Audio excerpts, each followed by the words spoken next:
This is the A7C Mark II, and this might just be the best value full-frame hybrid camera on the market if you're on a budget. So to test it, I decided to take it as my main and only camera to film and photograph ice climbing and glacier ice caving.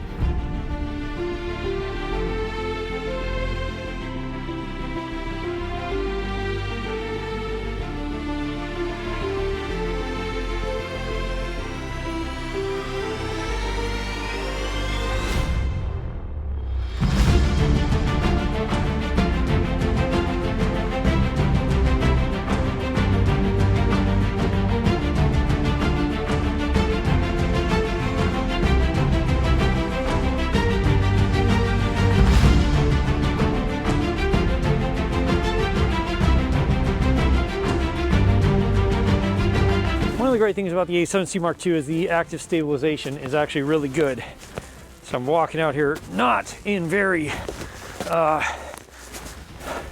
even ground, but I can handhold it and get some great handheld shots. Small. Also, it's well below zero today. The wind is blowing like crazy, and so far it's handling it really well.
This concludes our work day here.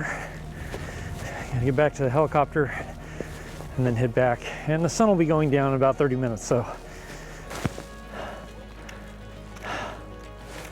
the places we get to go, pretty amazing. I thought the A7C would be a great camera to test on this trip because it's really a great all-around hybrid camera. It has great photographic capabilities, having the 33 megapixel still, which gives you lots of dynamic range, great color, plenty of detail to work with, and even a fair amount of room to crop in post if you want to. You can see here the quality of the photos is excellent. They're fantastic. 33 megapixels is a great sweet spot, I think, because it just gives you a lot of detail and so much room to work with in post if you want to crop or resize the image around a little bit. And the 33 megapixel stills that come out of this camera are really fantastic. That, and it has a great ISO range for pictures that really doesn't give you a lot of noise until you really start pushing the ISO pretty high. But even then, it's pretty easy to clean up in Lightroom in post. Now, in full disclosure, Sony didn't send me this camera. I rented it a few times, and I have a friend named Treg who lent me his for a couple of weeks so that I could test it and make this review. The autofocus in this camera works extremely well and extremely fast because it has some of the AI stuff that Sony's been putting in their last few cameras built into it, which means it really nails a ton of shots. It hardly misses anything. In my experience, it really didn't miss anything. But the reason this is such a fantastic hybrid camera is also because it films great video. Now, it will film 4K up to 60 frames a second, and that does come with a crop, and it's a pretty significant crop. So you have to get used to basically you're shooting in APS-C mode. But it also films great full frame 4K 30 frames a second. And because this has 422 10-bit color, it means you can film an S-Log and get a tremendous amount of dynamic range and tons of room to be able to color grade it and move and push things around in post. Hey, if you're enjoying or getting value out of this video, then consider subscribing. My goal is to help other solo creators like myself make good decisions when it comes to buying gear, and then also teach you the skills to use that gear to its fullest potential, so you can turn this into a side income or maybe even your full-time income if you want to. And because this includes Sony's new active stabilization algorithms, you get up to 7 stops of stabilization, which is really helpful if you're running and gunning and you don't have a lot of opportunities to use a tripod. It means you can get handheld shots that turn out great pretty much no matter how you're shooting, and even if you don't have a gimbal, you can get some pretty good smooth movement shots like the ones you're seeing here. But there are a few downsides that you need to be aware of if you're considering this camera, and especially if you're considering it for client work. The biggest downside this camera has is the rolling shutter. Because of the way the sensor reads out one line at a time, you get pretty distorted lines if you're moving fast side to side. You can see here, the trees should be straight lines, but they're definitely bent over because of the rolling shutter. So for that reason, I wouldn't recommend this camera if you're going to shoot anything that's high action. The next big downside is that the camera only has one SD card slot, and that may not seem like a big risk if you use good quality SD cards, but on the offhand chance that you do have an SD card failure on a client shoot, you're going to lose everything, and that's a little bit too big of a risk for me to be willing to take to use this on client shoots. However, because it has this little switch here where you can switch between photo, video, and S&Q modes really quick and on the fly, which is my favorite thing that Sony's been putting in their new cameras,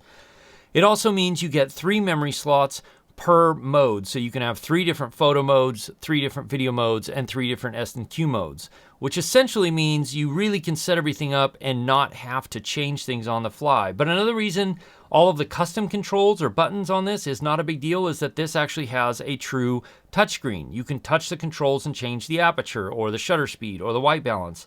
And so having the quick access of being able to tap on the screen and change the settings you want to change really makes this camera pretty intuitive and really easy to use. And I've found it to be a ton of fun to shoot with, and especially on this trip, it worked fantastically well, even though we were in sub-zero temperatures the entire day and there was a very stiff wind blowing. The battery life was great, the camera handled everything great, and really took some fantastic imagery by the time the day was all said and done. Now, one of the biggest questions I had was how would it handle overheating? I'm in Alaska in the winter. It's really hard to test overheating, but I did run it in my studio for over an hour and a half, recording 4K, 30 frames a second, 10-bit color, until the battery went dead after about an hour and a half. So I could say that unless you're recording in 4K 60 or higher frame rates, then you're probably not going to run into overheating. Another thing that's both a downside and a strength is that it's small. So if you have bigger hands, like I do, then it's a little bit weird and a little bit uncomfortable to hold. Now you could get a cage for it that would make that grip a little longer, but that also sort of defeats the point of having a smaller travel-friendly camera. But the other thing about that is that while Sony has added a fair amount of controls, you now have a front dial and 2 rear dials, which makes it great. It still doesn't have the same amount of customizable buttons as a full frame or full size full frame camera has. Like you can see here against my A1, there's quite a bit more controls on the back, including that little 5D touchpad. With all that said, the A7C Mark II is a fantastic hybrid camera for anybody who's looking to jump into the full frame market at a fairly affordable price. But next, you're going to want to watch this video right here. I'll see you over there. As always, if you have questions, ask me in the comments below or join my live stream that happens most Wednesday nights at 4 p.m. Alaska time, 8 p.m. Eastern, where we can have more of a conversation. I can answer questions maybe I didn't get to in this video. I'll see you again soon in the next one. Cheers.